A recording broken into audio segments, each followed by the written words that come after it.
मित्रों नमस्कार। आप हैं बसंत गुरु जी के साथ और हम हैं सक्सेस मंत्र में। मेरे युवा साथी, आपके दिमाग को कौन कंट्रोल करता है? क्या आप अपने दिमाग से सोच करके अपना हर काम करते हैं? क्या आपका लाइफ स्टाइल आपका दिमाग तय करता है? आप कपड़े कौन से पहनेंगे, क्या आपका दिमाग तय करता है? आप बाल की कटिंग कैसे कराएंगे, क्या आप ही का दिमाग तय करता है?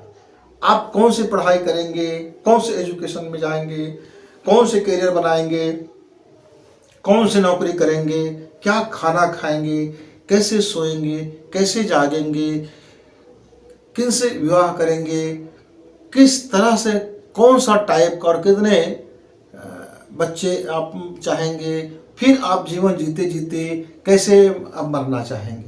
क्या आपका दिमाग इन सभी बातों को कंट्रोल करता है? कि ऐसा तो नहीं है कि आपको कोई दूसरा कंट्रोल कर रहा हो। मेरे साथ कई युवा मित्र आते हैं। सभी मित्रों का एक ही समस्या है कि उसके दिमाग को कोई दूसरा कंट्रोल करता है।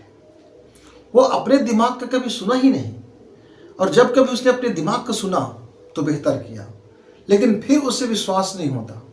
वो फिर दूसरे के दिमाग में दूसरा को इसको कंट्रोल कर लेता है।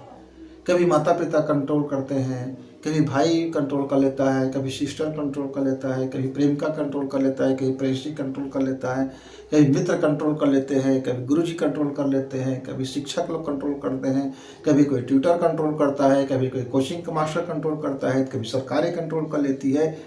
मतलब आप अपने अलावा आपका रिमोट दूसरे व्यक्ति के हाथ। इसके कारण से आप दर दर भटक जाते हैं, इसके कारण से आप ठोकरें खाते हैं, इसी कारण से आपको तकलीफ मिलती है, इसी कारण से आप फेलियर हो जाते हैं, इसी कारण से आप बिजनेस में कोई काम करते हैं तो फेल हो जाते हैं।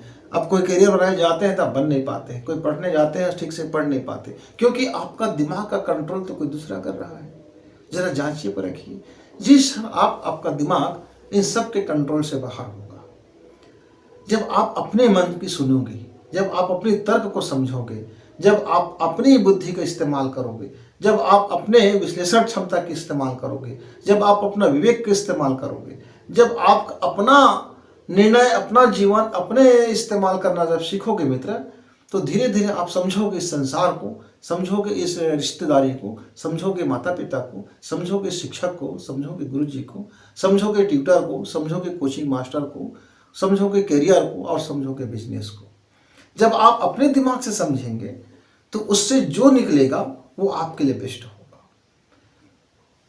आप अक्सर देखते हैं, मैं तो देखता हूँ 98% जितने मेरे पास युवा आते हैं, वह कोई ना कोई उसके दिमाग से खेलते रहता है, कोई ना कोई खेलते रहता है। और इस उम्र में तो और एक बड़ी रोग हो जाता है। कभी लवर्स ने खेला तो कभी इसने खेल दिया, कभी उसने खेल दिया, कभी वो धन के लालच में पड़ गए तो वो मित्र के साथ गए, बर्बाद हो गए, कभी उनके साथ गया, कभी लोग के साथ गए, कभी उनके साथ गए। नाना प्रकार के स्वप्न देखते देखते आप अपना आत्मनिर्माण करना ही भूल गए। तो मित्रों, आपको अपना आत्मनिर्माण करना चाहिए।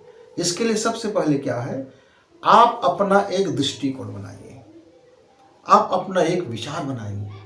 अब देखिए तो सही, आपका जीवन कौन से विचार में चल रहा है। आपका जीवन है, आप अपना एक विचार बनाइए, अपना एक फिलॉसफी बनाइए, अपना एक धर्म बनाइए, अपना एक लाइन बनाइए, अपना एक रास्ता बनाइए, अपने जीवन के एक रोड मैप बनाइए, अपने करियर के एक रोड मैप बनाइए, अपने लाइफ का एक रोड मैप बनाइए कि आपको लाइफ जीना है तो क्या जीना है, कैसे जीना है, कब तक जीना है, और फिर इस लाइफ का जब द एंड होगा तो आपको कोई पछताना न पड़े, क्योंकि वह चयन आपका होगा, वो पथ आपका होगा, वो आपने उस पर गुजरे होंगे, तो आपका अनुभव आपका होगा। कहीं ऐसा ना हो कि अंत समय में यह पछताना पड़े कि भगवान ने मुझे दिमाग दिया था यार, मैं तो दिमाग का इस्तेमाल नहीं किया। अरे मुझको तो आंख दिया था, अब आंख चली गई तब समझ में आया कि आंख का इस्तेमाल नहीं किया। अरे कान दिया था, जब कान सुनना बंद हो गया तब समझ में आया कि अरे मुझको तो कान दिया था। एक एक आर्गन का जब उपयोग खत्म हो जाते हैं, जब वो हमसे विद्रोह करने लगते हैं, अब उसका जंग लग जाते हैं, अब उसका उपयोग ही नहीं रह जाता है, तब हम उसको उसकी कीमत समझ में आता है कि हमको ईश्वर ने कितने दिन से इसका इस्तेमाल करने के लिए दिया था, पर हम तो इसका इस्तेमाल ही नहीं कर पाए। जंग लग गया, बेकार हो गया, या किसी दूसरे इस्तेमाल किया। दिमाग मेरा, प्रतिभा मेरा, मेमोरी पावर मेरा, और भर दिया किसी ने तुमको करियर में। नहीं नहीं तुमको तहसीलदार बनना है, नहीं तुमको कलेक्टर बनना है, नहीं तुमको डॉक्टर बनना है, नहीं तुमको पुलिस बनना है, नहीं तुमको फौज में जाना है, नहीं तुमको व्यापार में जाना है।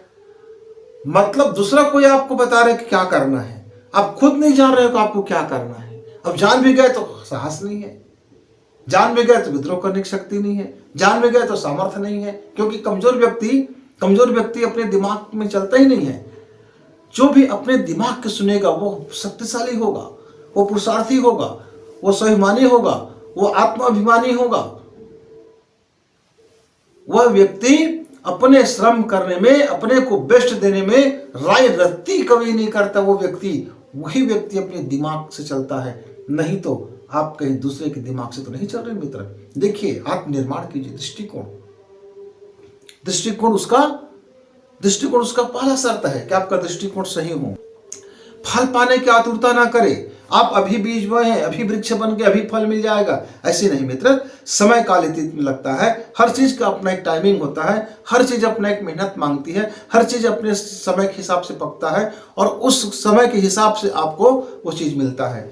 मेरे एक मित्र थे, हम बचपना में थे, हम लगभग पहली क्लास में रहे होंगे। तो मेरे एक मित्र ने एक बीज बोया, और वो बीज को रोज सुबह जाकर के खोद के देखता था कि ये बीज में अंकुरण आया कि नहीं आया, बीज में अंकुरण आया कि नहीं आया। मैंने उसको 3-4 दिन तक देखा। मैं भी अब बहुत था, तो मैंने क्या किया, मैंने अपना अलग क्यारी बनाया, और मैंने कहा देखो मैं भी बीज बोता हूँ।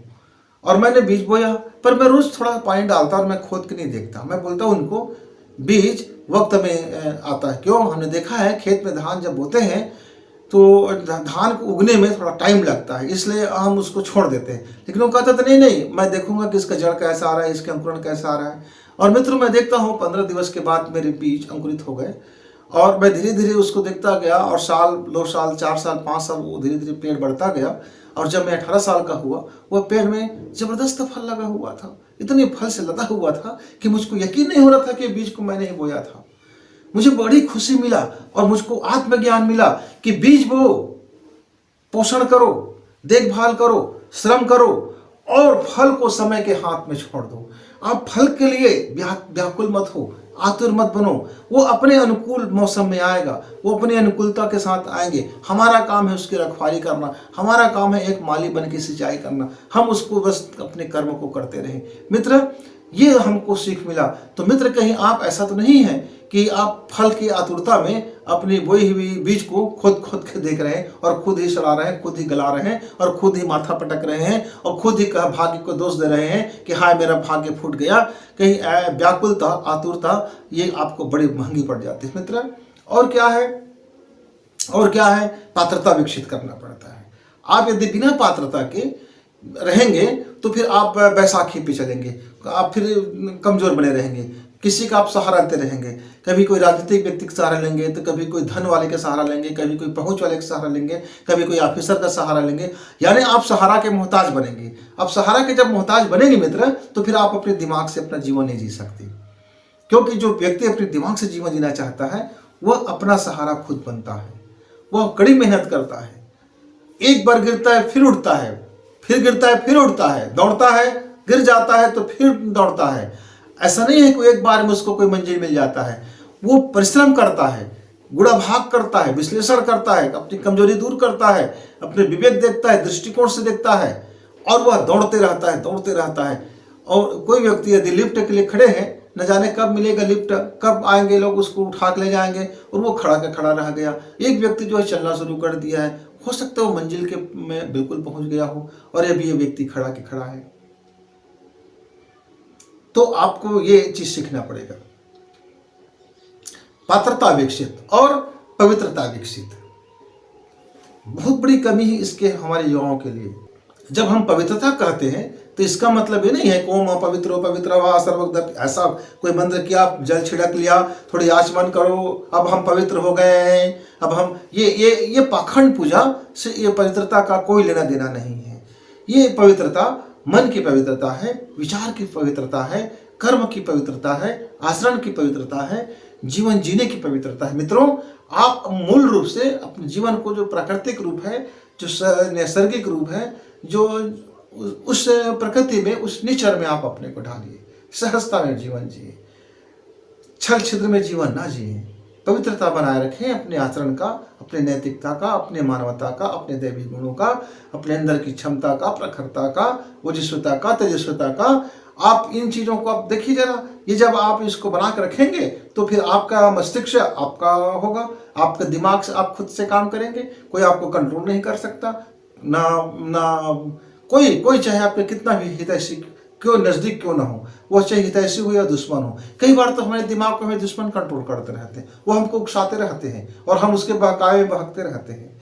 कई बार तो हमारे मित्र ही हमारे दिमाग को कंट्रोल कर लेता है, ऐसा करते हैं वैसा करते हैं, तुम ऐसे हो वैसे हो, कमजोर है, चलिए करके दिखाओ, और हम उसके बहकावे में बहक जाते हैं। जो काम शत्रु नहीं कर पाया उसने मित्र ने कर दिया, शत्रु से ज्यादा घात मित्र ने कर दिया।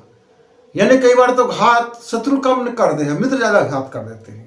तो आपको समझना होगा, विश्लेषण करने की क्षमता लाना होगा मित्रों। तो आपका दिमाग आप खुद कंट्रोल करेंगे तो सफलता आपके साथ है, क्योंकि तब आप इससे बचेंगे, बाधाओं से बचेंगे, और आपकी फिजूल वक्त से बचेंगे, फिजूल खर्चा से बचेंगे। आपका धन, आपका समय, आपका जीवन फिजूल खर्च नहीं होगा। नहीं तो लोग ऐसे ही गंवाते रहते हैं, धन को भी, समय को भी और जीवन को भी, और गंवाते गंवाते एक दिन इतना गंवा देते हैं कि अब अंत समय में आता है तो फिर पछताते हैं, अरे जवानी तो चला गया, अभी तो जवानी शुरू हुआ था, अभी तो हम 18 साल के हुए थे, अरे अभी तो हम 20 साल के हुए थे, अरे यार कब हम 40 साल के हो गए, अब क्या करेंगे, अरे हम तो 50 साल के हो गए, अरे बाप रे इतना जल्दी निकल गया, मेरा जवानी कहाँ गया, कहीं गुमशुदा हो गया, फिर 60 साल के हो गए, अरे अब तो जीवन गया गया गया, 40 साल कहाँ चला गया। हिसाब लगाते हैं, 40 साल का हिसाब ही नहीं मिलता। क्यों? 40 साल में क्या किए? अरे यार खाए पिए और बच्चे पैदा किए और बच्चे को बड़ा किए और इधर उधर किए, बस हो गया। कहाँ गया मेरे 40 साल? वो खो जाता है। क्यों? क्योंकि उसका जीवन उसके दिमाग से नहीं चल रहा होता है, उसका दिमाग का कोई और कंट्रोल करते रहते हैं। पहले माँ बाप कंट्रोल किया, दोस्तों ने कंट्रोल किया, प्रेमी प्रेमिका ने कंट्रोल किया, फिर पत्नी ने कंट्रोल किया, फिर पति ने कंट्रोल किया, और फिर लोगों ने कंट्रोल किया, फिर लोभ ने कंट्रोल किया, मोह ने कंट्रोल किया, ईर्ष्या ने कंट्रोल किया, वासना ने कंट्रोल किया, रसना ने कंट्रोल किया। मतलब आपके अलावा दुनिया भर के हर चीज आपको कंट्रोल करते रहते हैं और आप उनके बहकावे में चलते रहते हैं, चटोरेपन में चलते रहते हैं, यह भटकाव जिंदगी में चलते रहता है। समझिए इस बात को, आपका दिमाग है, आप उसके स्वामी हो, आपके नियंत्रण में आपका दिमाग हो। भावना आपका सहचर है, आपका भावना के आप स्वामी हो, भावना आपके कंट्रोल में हो। रसना के आप स्वामी हो, रसना आपके कंट्रोल में हो। वासना के आप स्वामी हो, वासना आपके कंट्रोल में हो। जीवन के आप स्वामी हो, जीवन आपके कंट्रोल में हो। सफलता के आप स्वामी हो, सफलता आपके कंट्रोल में हो। मित्र, आप स्वामी हो, ओनर हो, मालिक हो। ये क्यों गिड़गिड़ाए फिरते रहते हो? खुद नौकर बने क्यों फिरते रहते हो? काम वो आपको देते हैं, काम आप करते रहते हो।